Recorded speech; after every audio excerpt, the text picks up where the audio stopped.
What do you make of what Pete Carroll said about Colin Kaepernick?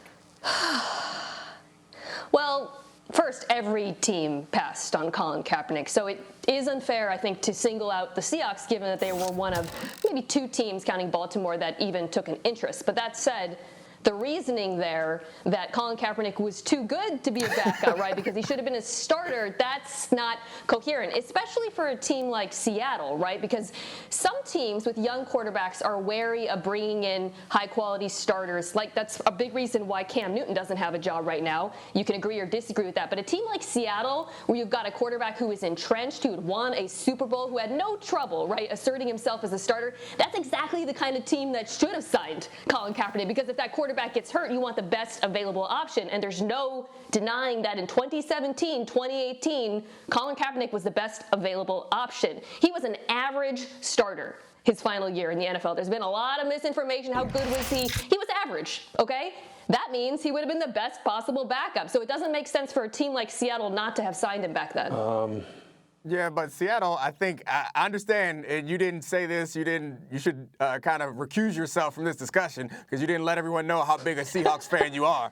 Because it is fair to be a little harder on the Seahawks for the exact reason that you just said. It was a perfect fit there. That is one of the few places where it's a perfect fit. And I think a lot of other people had awful excuses that have no credibility. But in there, it made more sense than anywhere else because you also go down to style of play. And while I think that teams in the Ravens showed us a couple years ago that teams can switch from a kind of traditional pocket passing quarterback to a more athletic quarterback mid-season, the Seahawks didn't have that problem. They had an athletic quarterback who could have used a quality athletic backup, and the idea that he was going to threaten Russell Wilson for the starting job wasn't even something that was on the table. And I've never heard a coach, general manager, player, or anybody say, we don't want that guy because he's too good. So I think it's fair to be a little harsher on the Seahawks. And then for Pete Carroll to say afterwards that he got a call from a team, like, what's that? Why is he going to put that? He also said, I'm not going to tell you who called, but a team called me to try to find out more information about Colin Kaepernick. So I know that's your boy, and I know you're a Seahawks fan, but you have to be fair. They deserve a little extra criticism in this moment, given all the facts that are out there. Back me up, Lou. Yeah, look, unfortunately, I didn't hear what Mina said because there's some kind of issue going on with the audio with her. I didn't get to hear her, but I will say this as far as Pete Carroll is concerned. Look, every coach and every GM knows exactly why they did or didn't sign players. So that's the first thing that jumped off the screen to me that he said was, I don't really understand quite why we didn't sign him at the time. But I mean, come on, you know exactly why you didn't sign him. And look, I also understand that there are different requirements as far as makeup between backups and starters.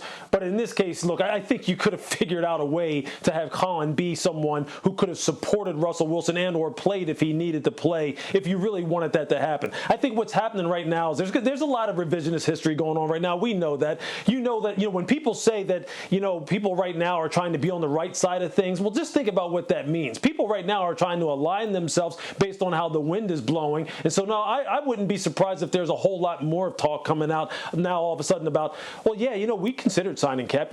Yeah, he really would have been a good fit for our place too. Yeah, I kind of understand, that, maybe we could have used him too. And you know what? This all reeks of inauthenticity right now, and it's just not. It's not sitting with me the right way. Although I'm not someone who wants to attack Pete Carroll in any way, because I like Pete and I've spent time around him, and I really do like him as a coach and as a person. But, to come out now all of a sudden and say, well, a team has called me and that there is some interest in, I mean, look, man. We know what happened. We know what went down. We know that people were making excuses, all kinds of excuses as to why they couldn't sign him, but we know what the primary reason was. And the fact of the matter is this, with the way the game has changed and the way teams are really, being forced to adapt in terms of the way they attack offensively, Colin fits into not just Seattle, but many, many offenses. And there were many teams that could have used someone of his skill level and his talent level and his skill set. And they chose not to for the reasons that we all know why.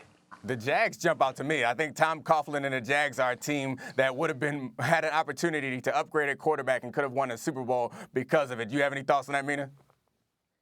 I mean, I want to be clear. I am criticizing Seattle. I am criticizing Jacksonville. I am criticizing New York. You can name every team, and over the past 4 years, identify a point in history where whether they needed a starter, whether they needed a premium backup, whether they simply needed competition, they should have taken a look at Colin Kaepernick. This system argument, by the way, I know you mentioned Seattle would have been a natural fit for him in 2017, 2018 as a backup, and I do agree. But the system argument is ridiculous when Josh Johnson goes years without throwing a pass, right? And then gets signed by Washington in 2018. Like, the system argument is absolutely absurd. He was an average quarterback, an average young quarterback. In the history of the modern NFL with Colin Kaepernick's resume and experience has never not gotten another shot. And I want to emphasize those words, gotten another shot. We're not saying any team had to sign him. We're just saying a team should have looked at him. And that's why, the jig is up on this, because a team did not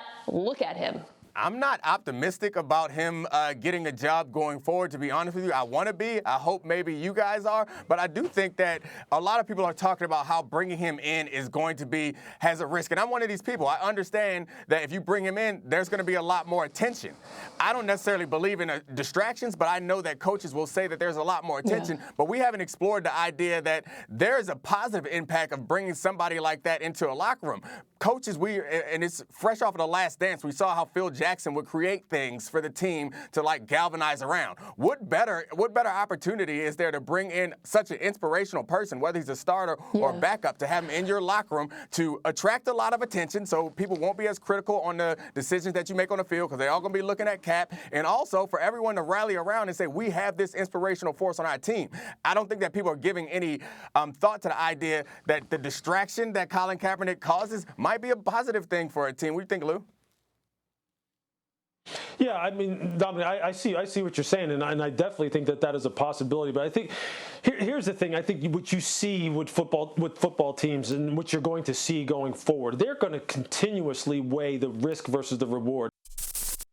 Thanks for watching ESPN on YouTube. For live streaming, sports, and premium content, subscribe to ESPN+.